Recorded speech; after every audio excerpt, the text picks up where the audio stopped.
কি রে মা, হলো তোর? কখন তো রেডি হতে গেছিস? 1 ঘন্টা হয়ে গেল।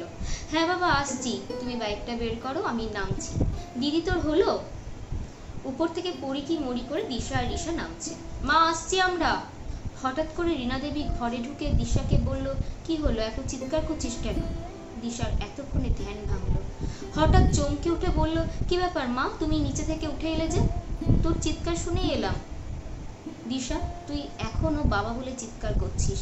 আজ কত তারিখ মনে আছে তোর? হ্যাঁ মা, মনে আছে। বাবার কথাগুলো খুব মনে পড়ছে জানো মা। মা, তোমার মনে আছে সেবার পয়লা বৈশাখের দিন সকালে নতুন জামা কাপড় পরে দিদিকে আর আমাকে নিয়ে বাবা পুজো দিতে গেছিল? তুমি বাড়িতে কত কিছু রান্না করেছিলে। দুপুরে খাবার টেবিলে চিংড়ি মাছটা বাবা না খেয়ে দিদিকে তুলে দিয়েছিল। দিদি চিংড়ি মাছ খেতে ভালোবাসে বলে। আমার একটু রাগ হয়েছিল, বাবা সবসময় দিদিকে একটু বেশি ভালোবাসতো বলে। না রে মা, বাবার কাছে তোরা দুজনেই খুব আদরের। আসলে তখন দিদির বিয়ে এগিয়ে আসছিল কি না, সেই জন্য যতদিন মেয়েটা থাকে ততদিন তাকে নিজের হাতে পছন্দের খাবার খাওয়াতে চাইতো তোর বাবা।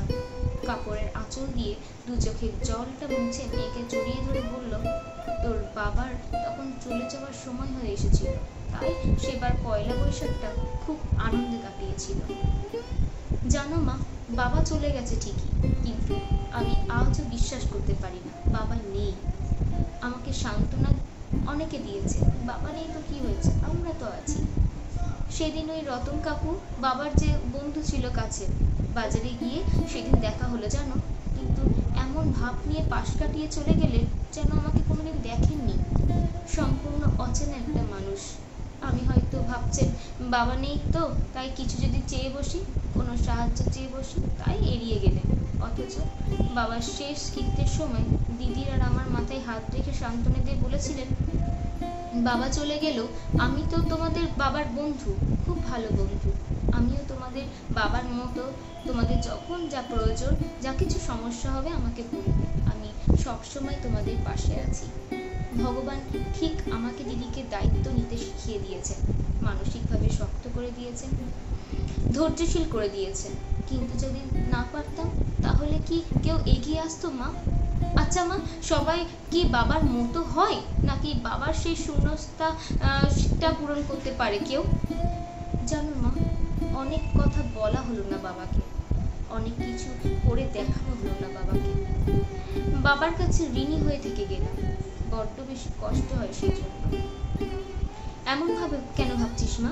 তোরা যা করবি বাবার আশীর্বাদ সবসময় তোদের সাথে থাকবে। বাবার উপর থেকে সব দেখবে, খুশি হবে তোদের সাফল্য দেখে। মা, আজকাল বাবার ওই ছায়াটা খুব মিস করি জানো।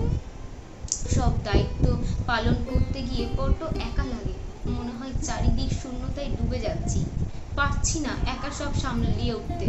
তবুও তোমার মুখের দিকে তাকিয়ে বাবার ছবিতে হাত জড়ো করে দেওয়া কথাগুলো আমাকে আবার উঠে দাঁড়াতে শক্তি দেয়। আজ 20 এপ্রিল, অজয়বাবুর মৃত্যুবার্ষিকী। দিশা আর রিশা বাবাকে ছেড়ে থাকা 2 বছর পূর্ণ হয়ে গেল। সকাল থেকেই তাই দিশার খুব আনন্দ, চোখের সামনে জল জল করে ভেসে উঠছে বাবার সাথে কাটানো স্মৃতিগুলো। সেই ছোটবেলা, বাবার হাত ধরে স্কুলে যাওয়া, বাবার হাত ধরে একটু একটু করে বড় হয়ে ওঠা, বাবার সেই উপদেশগুলো আজও যেন কানে বাজে। মনে হয় বাবা আমার মাথায় হাত দিয়ে আজও বলছে, জীবনে মিথ্যে দিয়ে ভোলানো লোক অনেক পাবি, কিন্তু সত্যকে সামনে রেখে এগিয়ে চলা লোক খুব কম পাবি। চেষ্টা করবি সবসময় সত্যকে নিয়ে বাঁচতে, সৎ পথে চলতে। তাতে একটু কষ্ট হবে ঠিকই, তবে নিজের আত্মসম্মান নিজের বিবেকের কাছে পরিষ্কার থাকতে পারবি। কথাগুলো ভাবতে ভাবতে বাবার ছবিতে মালা আর ফুল চন্দন দিয়ে প্রণাম করলো দিশা। দিশার মা থালা ভর্তি করে স্বামীর পছন্দের খাবার মিষ্টি জল সাজিয়ে দিলেন। এই আয়োজন শুধুই বাবাকে ছাড়া, আবার বাবারই জন্য। ভালো থেকো বাবা, আমাদের শক্তি দিয়ে ধৈর্য দিও। প্রতিটা দায়িত্ব পালন করতে গিয়ে মুখ থুবড়ে পড়ে যাবার যেন উঠে দাঁড়াতে পারি। ভালোবাসা ও শ্রদ্ধা জানাই তোমাকে বাবা। জীবনে যাদের বাবা নেই তারা জানে বাবার না থাকার কষ্টটা। ভালো থাকুক পৃথিবীর প্রতিটা বাবা। কলমে। অনুরাধা